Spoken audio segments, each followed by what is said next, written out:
Patay ang ginang habang sugatan naman ang dalawang anak nito matapos pagsasaksakin sa Angono, Rizal. Ang suspect sa krimen ay mismong asawa at tatay ng mga biktima. Si Jim Tejano sa balita. Dahan-dahang pinasok ng mga tauhan ng Angono Police ang isang bahay sa loob ng subdivision sa mahabang parang Angono, Rizal matapos makatanggap ng ulat hinggil sa isang marahas na krimen na naganap noong Sabado ng umaga. Pagpasok sa loob ng bahay, isa-isang hinalughog ng mga otoridad ang bawat sulok hanggang sa tuluyang akyatin ng ikalawang palapag. Pagdating sa master bedroom ng mag-asawa, natagpuan itong nakakandado.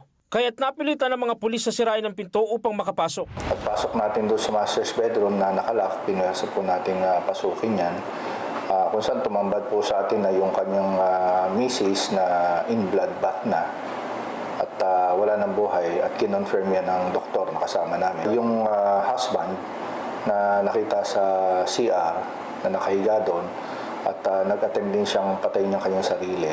Kung saan isaksak siya sa tiyan. Dead on the spot ang babae na nagtamo ng isang tama na saksak sa parting leg. Isa sa tinitingnang motibo ng krimen ay may kinalaman sa matinding problemang pinansyal ng suspect na patuloy pang iniimbestigahan ng mga otoridad. Based on our investigation, they have a financial struggle.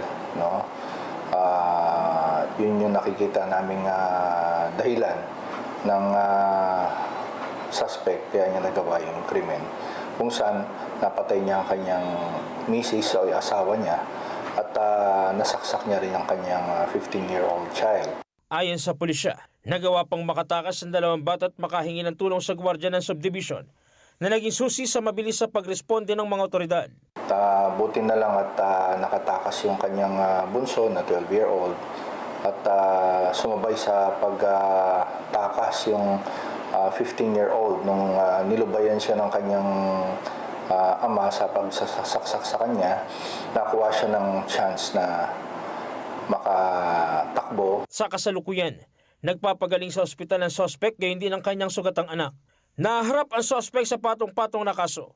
Kasong parricide para doon sa pagkamatay ng asawa niya at frustrated parricide doon sa kanyang anak na nabuhay at attempted naman doon sa kanyang bunsong anak dahil di umano'y tinangka niya rin saktan ito. Jim Tejano para sa mata ng Agila, matatag, matapang, matapat.